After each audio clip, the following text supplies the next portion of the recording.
Result দিয়া এপিএসসিৰ civil service examination 2020 পৰীক্ষাটো পাছ কৰিছোঁ আৰু মই তাতে সাব ৰেজিষ্ট্ৰাৰ পোষ্টত সিলেক্ট হৈছোঁ। একচুৱেলি ক'ব গ'লে মই বহুত দুখীয়া বেকগ্ৰাউণ্ডৰ পৰা আহিছোঁ। মোৰ দেউতা ওদালগুৰি টাউনৰ ৰিক্সা চলাইছিলে।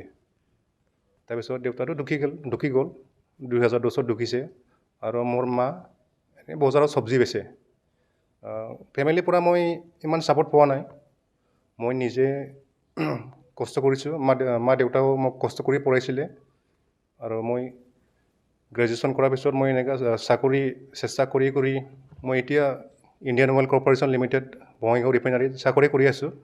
আৰু চাকৰি কৰাৰ পিছতো মই আকৌ এপিএছচিটো দিম বুলি ভাবি ট্ৰাই কৰিছিলোঁ আৰু মইতো যোৱাকালি পাছ কৰিলোঁ, সাব ৰেজিষ্ট্ৰাৰ পষ্টটো পাইছোঁ। মানে এইটো মোৰ ফাৰ্ষ্ট এটেম্প মই আগতে দিয়া নাছিল। ফাৰ্ষ্ট এটেম্প মইতো মানে পাৰ্চনেলি মই পাব্লিক ৰিলেশ্যন থকা চাকৰিটো মানে বিচাৰি আছোঁ। IOCটো কোম্পানী জব, ইয়াতে মানে পাব্লিক লগত একো ৰিলেশ্যন নাই। এইটো কাৰণে মানে মই এপিএছচিটো ট্ৰাই কৰিছিল আৰু মই এপিএছচিত পাছ কৰিছোঁ, সাব ৰেজিষ্ট্ৰাৰ পষ্ট পাইছোঁ। মই খুচি মানে। মোৰ নামটো বড'সা। মোৰ গাঁও হ'ল বৈগ্ৰীগুৰি, জিলা ওদালগুৰি। মই স্পেচিয়েলি মোৰ মা আৰু মোৰ দেউতা, মা আৰু দেউতা। মই এইটোৱে ক'ব বিচাৰোঁ, আমি জীৱনত মানে এটা লক্ষ্য ল'ব লাগে। সৰু হ'লেও ডাঙৰ হ'লেও লক্ষ্যটো ডাঙৰেই ল'ব লাগে আৰু আমি মানে হাৰ্ড ৱৰ্ক ট্ৰাই কৰি থাকিব লাগে।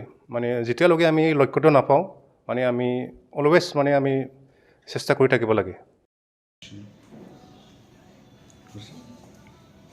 Fly माबा गैला ना ख्र' नुग्रो बाबा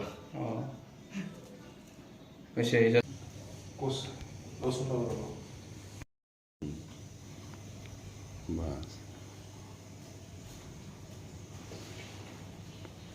Oh,